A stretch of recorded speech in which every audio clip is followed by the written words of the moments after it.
जय श्री कृष्णा। राधे राधे। प्रिय भक्तों, आज मैं आपको अमावस्या माता की पौराणिक कथा सुनाने जा रही हूँ। अगर आपको मेरी सुनाई हुई कथा पसंद आए तो वीडियो में श्री हरि विष्णु अवश्य लिखिए। एक गांव में सास और बहू अकेले रहते थे और उनका बेटा विदेश में कमाने के लिए गया था। सास और बहू बहुत अच्छे से रहते थे। दोनों एक दूसरे की देखभाल करते थे। एक दिन बहू ने खाना नहीं खाया तो सास ने बहू से पूछा कि आज तुमने खाना क्यों नहीं खाया। तब बहू ने कहा कि सासू माँ, आज मेरा 3 पनौती अमावस्या का व्रत है, इसीलिए मैंने खाना नहीं खाया। तब सासू ने कहा कि बहू, ये व्रत क्या होता है और यह व्रत करने से क्या फल मिलता है, मुझे भी समझाओ। तब बहू ने कहा कि सासू माँ, 3 पनौती अमावस्या का व्रत करने से बहुत पुण्य मिलता है। घर में अन्न धन बना रहता है, सुख शांति रहती है तथा अटल सुहाग मिलता है और पुत्र प्राप्ति होती है। इस व्रत में प्रत्येक वर्ष अलग अलग खाना खाया जाता है और विष्णु भगवान के मंदिर में चढ़ावा चढ़ाया जाता है या फिर किसी ब्राह्मण को दान दिया जाता है। इस व्रत में पहले साल शक्कर, घी और चावल से बना खाना खाया जाता है। पहले साल व्रत पूर्ण होने के बाद 1.25 किलो चावल और 1 कटोरी घी तथा 1 कटोरी शक्कर का दान किसी ब्राह्मण को दान दिया जाता है।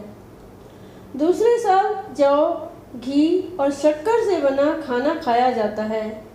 जब दूसरे साल व्रत पूर्ण हो जाए तो 1.25 किलो जौ, 1 कटोरी घी तथा 1 कटोरी शक्कर किसी मंदिर में चढ़ाएं या किसी ब्राह्मण को दान देना होता है। तीसरे साल गुड़, तिल और घी से बने व्यंजन खाने चाहिए।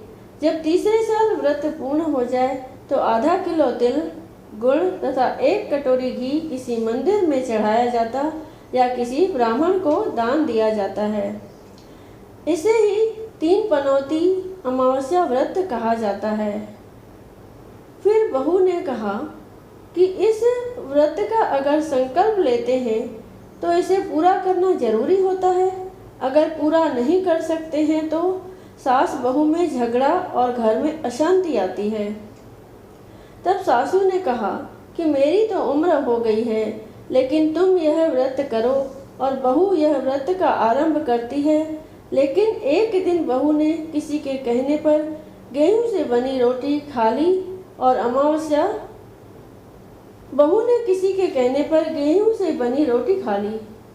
अमावस्या माता इस बात से नाराज हो गई। जो सास और बहू बहुत ही प्यार से रहती थी, इन दोनों में झगड़े होने लगे। सभी गांव वाले भी हैरान हो गए कि यह सब क्या हो रहा है। सास अपनी बहू को कहने लगी कि तुम जब से हमारे घर में बहू बन के आई हो, तब से हमारे घर की लक्ष्मी चली गई है। तुम हमारे लिए शुभ नहीं हो। तब बहू ने कहा कि आपके घर की लक्ष्मी चली गई है तो कहाँ मिलेगी, मुझे बताओ, मैं लक्ष्मी को लेकर आऊँगी। तब सासू ने कहा कि लक्ष्मी तुमको समुद्र के बीच में भगवान विष्णु के पैर दबाते हुए मिलेगी। तब बहू यह कहकर चली जाती है कि अब जब तक मैं लक्ष्मी को लेके नहीं आऊँगी तब तक इस घर में पैर नहीं रखूँगी। इतना कहकर बहू लक्ष्मी की खोज में निकल जाती है। जब बहू लक्ष्मी को खोजने के लिए निकलती है तब उसे बीच रास्ते में एक गाय माता मिलती है। वह बहू से पूछती है कि आप कहाँ जा रही हैं। तब बहू ने कहा कि हे गाय माता, मेरी सासू मुझे कहती है कि मेरे आने से उनके घर में अन्न धन की कमी हो गई है और उनके घर की लक्ष्मी चली गई है, तो मैं लक्ष्मी को लेने जा रही हूँ। तब गाय माता ने कहा कि हे बेटी, अगर तुम जा ही रही हो तो भगवान से मेरे बारे में भी पूछ लेना। तब बहू बोलती है कि ठीक है गाय माता, बताओ, मैं आपके बारे में भी पूछ लूँगी। तब गाय माता बोलती है कि मेरा जब भी बछड़ा होता है वह मर जाता है, जिंदा नहीं रहता। तुम भगवान से पूछ लेना कि मेरे साथ ऐसा क्यों हो रहा है। मैंने ऐसे कौन से कर्म किए हैं? तब बहू बोली, गाय माता, मैं आपके बारे में जरूर पूछ लूँगी। यह कहकर बहू आगे बढ़ती है। अब आगे जाते ही बहू को एक घोड़ी मिलती है जिसके गले में घंटी बंधी होती है।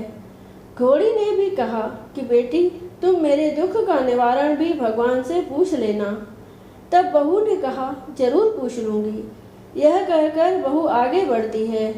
आगे जाते ही बहू को एक अंधा और बहरा बुजुर्ग मिलता है। वह भी बहू से अपनी समस्या भगवान से पूछने के लिए कहते हैं। तब बहू उसकी समस्या भी भगवान से पूछने का कहकर आगे बढ़ती है।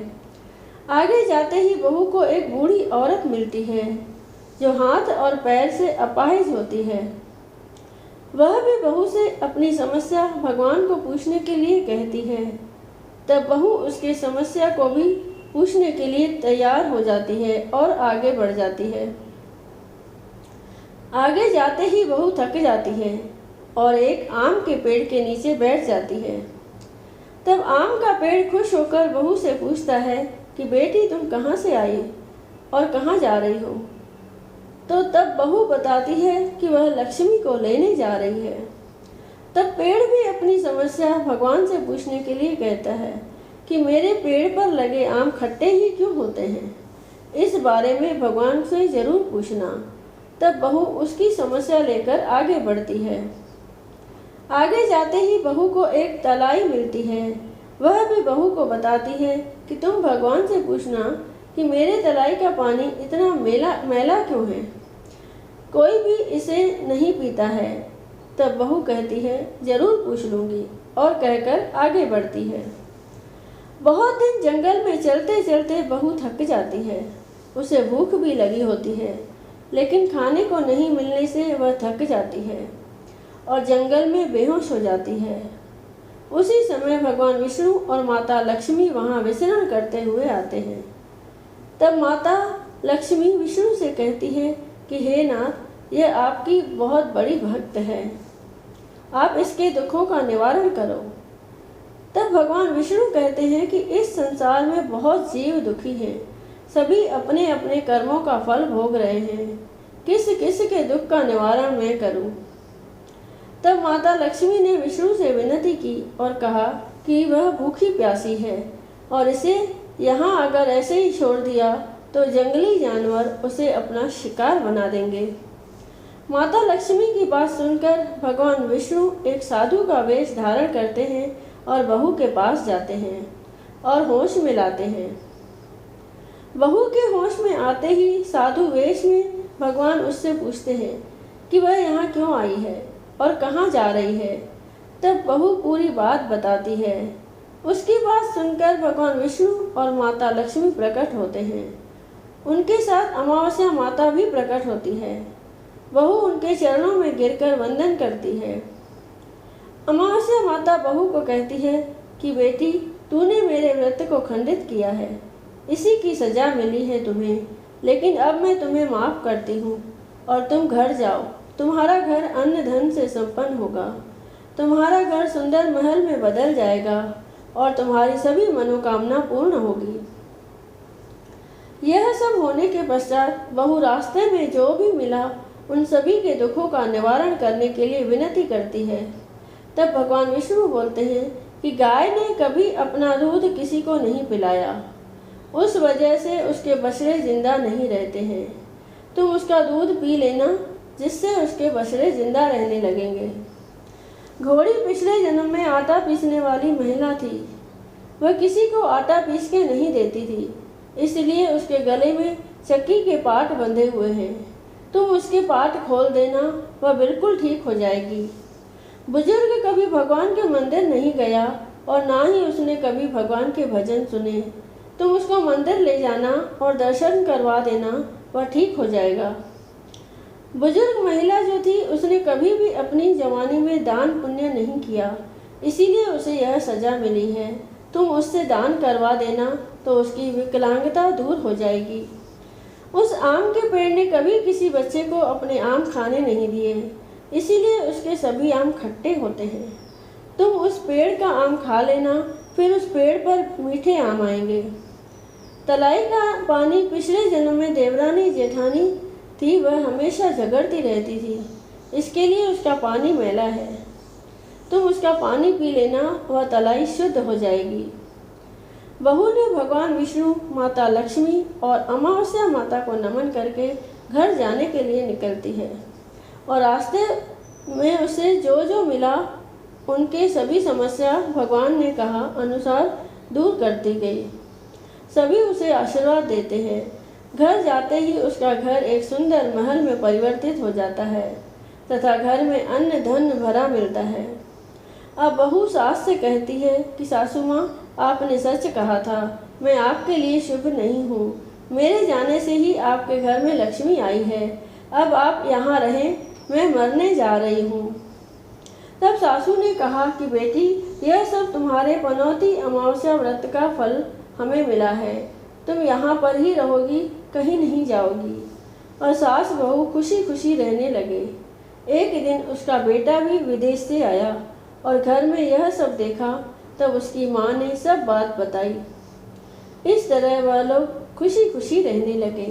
बोलो विष्णु भगवान की जय, बोलो माता महालक्ष्मी की जय, बोलो अमावस्या माता की जय।